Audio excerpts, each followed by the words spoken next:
বাঙালির oxygen food and talk, তাই বাংলার ঘরে ঘরে মুখরোচক। 4 জুন 2026 স্বরূপ বিশ্বাস আমার কমপ্লেনে অ্যারেস্ট হলো।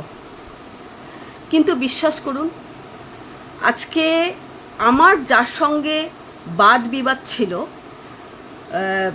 বাপি মালাকার আমাদের গিল্ড সেক্রেটারি এবং শান্তনু দে, এই দুজনকে নিয়ে আমার ঝগড়া অশান্তি বাদ বিবাদ এদের দুজনের সঙ্গে ছিল।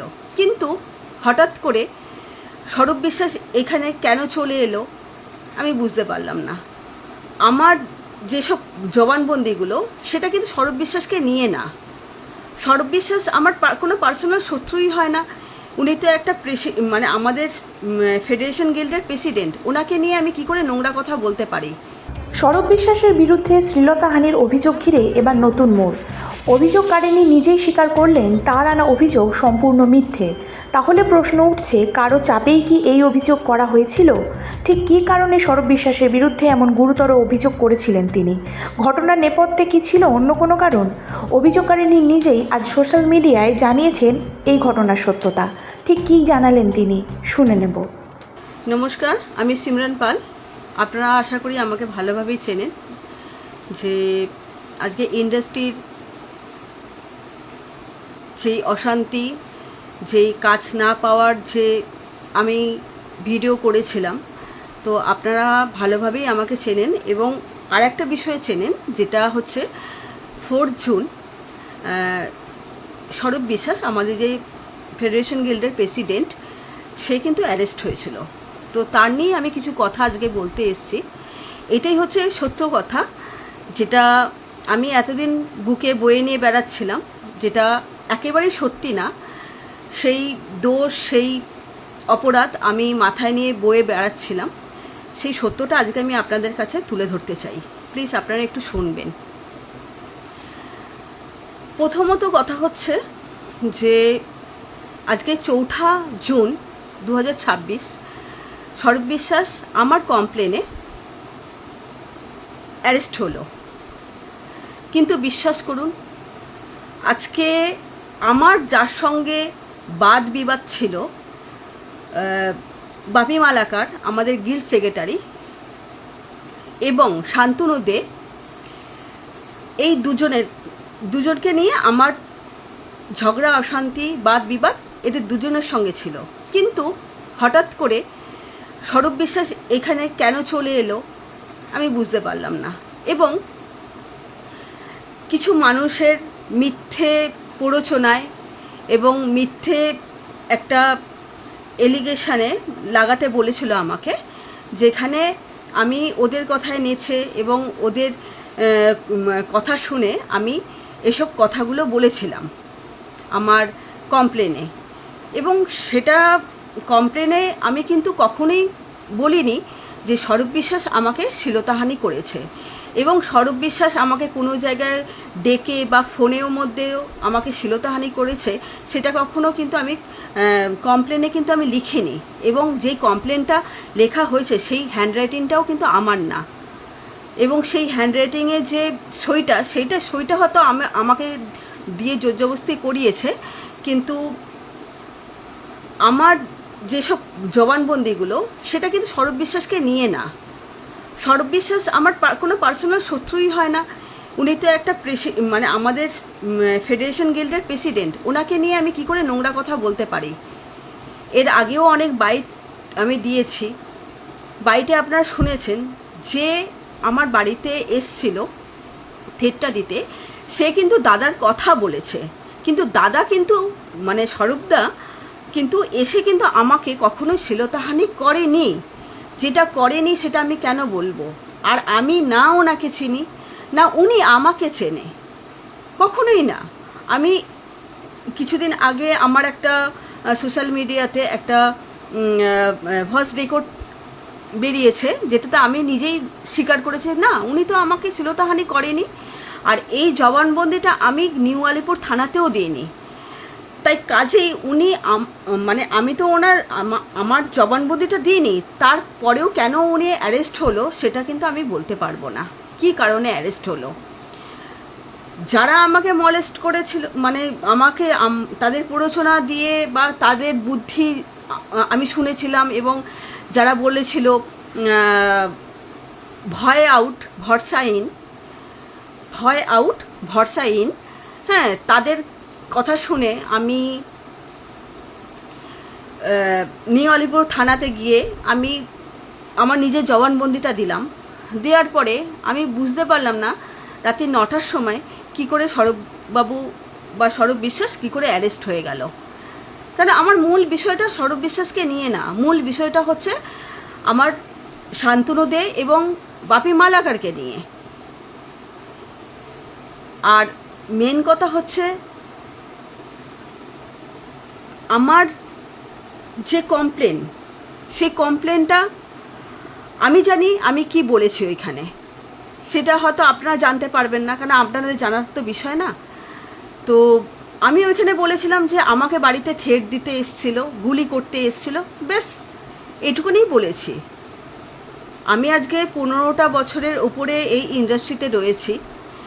দাদাকে, স্বরূপদাকে আমি অনেক বছর ধরে চিনি, কিন্তু আমরা সামনে কখনোই ওনার সঙ্গে মানে সামনাসামনি হইনি বা সামনাসামনি হয়ে কথা আমি বলিনি। তো আমি তো ওনার নামে কোনো বাজে কোনো এলিগেশন আমি আজও পর্যন্ত শুনিনি। তাহলে কেন ওনাকে অ্যারেস্ট করা হলো আমি ঠিক বলতে পারবো না। কাজেই আমি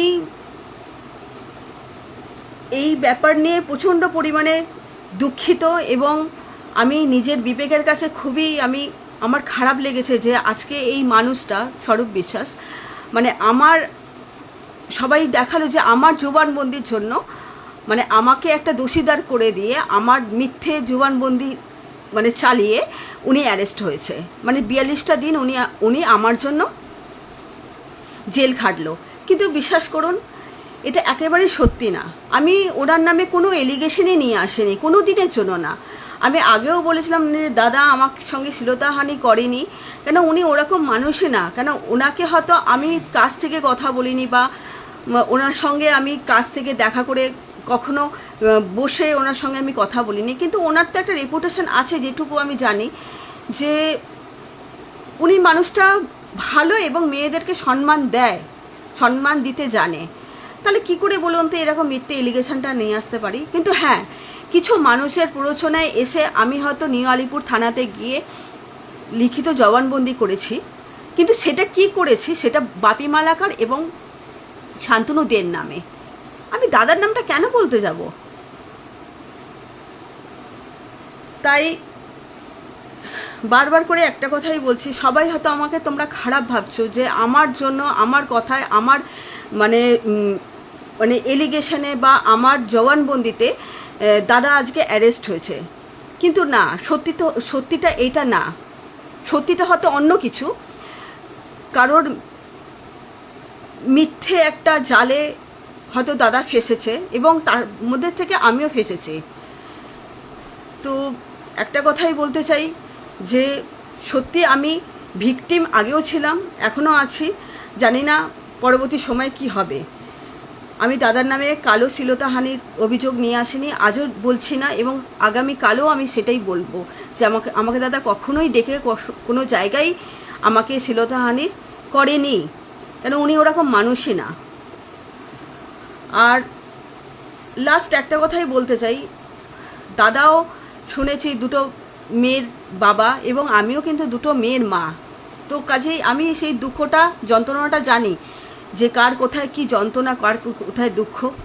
তাই এই কারণে আমি আমার নিজের বিবেকের তাগিদে এবং আমার খুব খারাপ লেগেছে, তার জন্য কিন্তু আমি নিউ আলিপুর আমি যে কেসের মাধ্যমে যে ওনার জেলটা হয়েছিল ওই কেসটা আমি তুলে নিয়েছি, এবং আমার উকিলকে দিয়ে আমি হাঁটাচলা করে আমি তুলে নিয়েছি। এর জন্য আমাকে কেউ কোনো সময় মানে প্রেশার করেনি বা ইয়ে করেনি, আমার নিজের বিবেকের খাতিরে আমি তুলে নিয়েছি। কেন আমি যখন দেখলাম দাদা তো কোনো দোষী না, তাহলে কেন দাদা এরকমভাবে জেলের মধ্যে বন্দি হয়ে থাকবে এবং জেল খাটবে কেন, কিসের জন্য? ওই জন্য এই বিবেচনার মাধ্যমে আমি আমার বিবেকের খাতিরে আমি কেসটা তুলে নিয়েছি। এবং আমি একটা কথাই বলতে চাই যে দেখুন, যারা যারা আমাকে এরকম বুদ্ধি দিয়েছিল, কুবুদ্ধি দিয়েছিল আমাকে এই কাজটা করানোর জন্য, আমার জবানবন্দি আমি একরকম রেখেছি, তারা অন্যভাবে খাটিয়ে দাদাকে অ্যারেস্ট করিয়েছে। তো তাদের কথা আমি আর বলতে চাইছি না, কেন আগামী সময়ে আমি আর কোনো ঝঞ্ঝাট চাইছি না। এই 2 মাস আমি যে কী কষ্ট করছি সেটা তো আমি জানি। যাদের বুদ্ধির প্ররোচনাতে আমাকে এই কাজটা করানো হয়েছিল, তারা কিন্তু একেবারে আমাকে খোঁজ নিয়ে দেখেনি যে আমি কীরকম আছি, কী খেলাম, কী পড়লাম, এবার কীভাবে চলছি, তারা কিন্তু একেবারের জন্য খোঁজ নিয়ে দেখেনি। তাই কাজেই আমি তাদের সঙ্গে কোনো ঝঞ্ঝাট আমি করতে চাইছি না। এবং আগামী সময়ে যদি আপনাদের কোনো জিজ্ঞাসা বাবদ কিছু করতে লাগে, তাহলে আপনারা আমার উকিল যে আছে তার কাছে আপনারা জিজ্ঞাসা করে নেবেন। আমি আর কোনো ব্যাপারে আমি ঝঞ্ঝাটের মধ্যে যেতে চাইছি না। এবং আমাদের এখানে টালিগঞ্জে যে বিধায়ক আছে, বিধায়িকা পাপি অধিকারী, ওনার কাছে আমি একটা আর্জি জানাচ্ছি যে দিদি, আজকে কাজের জন্য আজকে এত ঝামেলা ঝঞ্ঝাট, এত আমাকে সাফার করতে হলো, আলটিমেট কিন্তু আমি কাজটা কিন্তু পেলাম না। সেই কাজ আমি কিন্তু সেই বাড়িতেই বসে রয়েছি। তো আপনি প্লিজ আপনি আমার কাজের জায়গাটা একটু দেখুন, কেন আমি সংসারটা চালাতে পারছি না। ওই জন্য আপনি একটু প্লিজ আমার কাজের জায়গাটা দেখুন, আমি যেন কাজে ফিরতে পারি। আমার কাজটা নিয়েই তো আমি এত যুদ্ধ করেছি। আমি কাউকে মিথ্যে এলিগেশনে দেওয়ার জন্য যুদ্ধটা করিনি। আমার সঙ্গে যা যা কাহিনী আর যা ঘটনা ঘটেছিল সেই ঘটনাই আমি তুলে ধরেছি। সেটা হচ্ছে বাপি মালাকার এবং শান্তনুদের নামে। তার বাইরে কিন্তু আমি দাদার কথা কখনো বলিনি, কখনো মিথ্যে কথা আমি এলিগেশনটা নিয়ে আসিনি যে দাদা আমার সঙ্গে শ্লীলতাহানি করেছে। কেন উনি ওরকম মানুষ না, এবং ওনার রেপুটেশন যথেষ্ট ভালো আমাদের ইন্ডাস্ট্রিতে। তাহলে আমি কি করে, কেন আমি ওনার নামে মিথ্যে আমি কথা শুনতে যাব?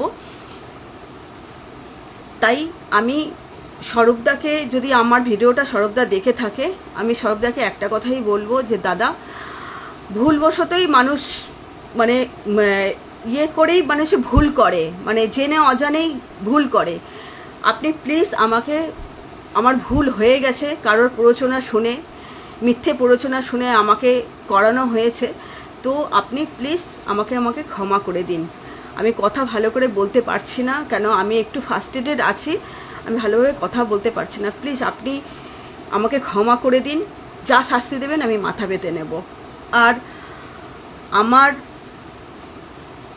কাজের জায়গাটা একটু প্লিজ দেখুন, যাতে আমি একটু কাজ করতে পারি। কেন এই কারণে আমি, দেখুন, আজকে 3টে বছর ধরে বাপি মালাকার আমাকে বসিয়ে দিয়েছে। বাপি মালাকার আমাকে কাজ দেয়নি, খুব কষ্টের মধ্যে দিন কাটাচ্ছি আমি। আমি যে কিভাবে চলছি সেটা আমি ছাড়া আর ভগবান ছাড়া কেউ জানে না। তাই কাজেই আপনি একটু প্লিজ দেখুন আমাকে। জানি আপনার হয়তো অভিমান হওয়ারই কথা যে আমি আমার মিথ্যে এলিগেশনে আপনার জেল হয়েছে, কিন্তু সেই মিথ্যেটা কিন্তু সত্যি না। আপনি একটু খোঁজখবর নিয়ে দেখুন, আপনার নামে কোনো সময় আমি শ্লীলতাহানির অভিযোগ নিয়ে আসেনি। প্লিজ দাদা, আপনি আমাকে নিজের বোনের মতন ক্ষমা করে দিন, এবং ক্ষমা করে দিয়ে আপনি আমাকে প্লিজ কাজের সুযোগটা একটু করে দিন। এবং আমি পাপিয়াদিকেও বলছি, প্লিজ আপনিও আমার যদি ভিডিওটা দেখে থাকেন, আপনি প্লিজ আমার একটু কাজের সুযোগটা করে দিন।